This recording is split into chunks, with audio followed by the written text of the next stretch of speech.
সে দ্রুত শুয়ে পড়ে, কিন্তু ছায়াটা ওইখানেই থেকে যায়। এটা বিদ্যার ছায়া ছিল না।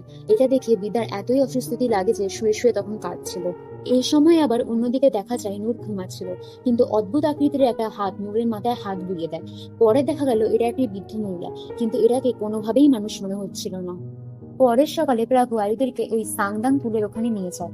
এটাতে জল আনেই তাদের প্রথম কাজ। এখানে বিদ্যা প্রভুকে জিজ্ঞাসা করে, এই জায়গায় কিছু পোশাক দেখা যাচ্ছে, এগুলো কিসের জন্য?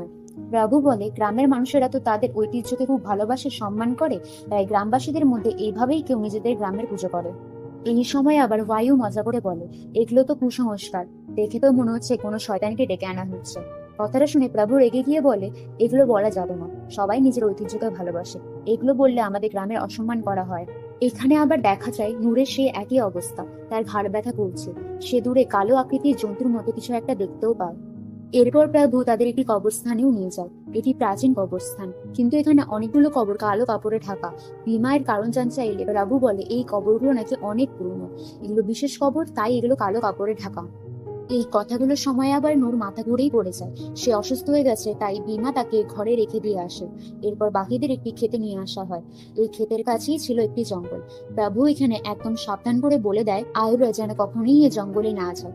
প্রভু বলে, এই জঙ্গলের ভিতরে তাপাক পিলাস নামের একটি জায়গা আছে। এটা অনেক প্রাচীন জায়গা, এটা এই গ্রামের কেউই কখনো যায় না, তাই আয়ুদেরও কেউ সেখানে যাবে না, এইটুকু তাদেরকে বলা হয়।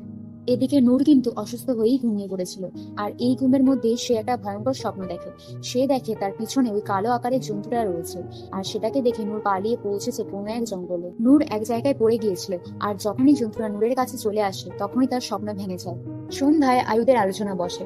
আয়ু বলে, তারা তো 6 জন, তাই দুজন দুজন করে মোট 3টে গ্রুপে ভাগ হয়ে যাবে। এই 3 গ্রুপ গ্রামের সমস্যার সমাধান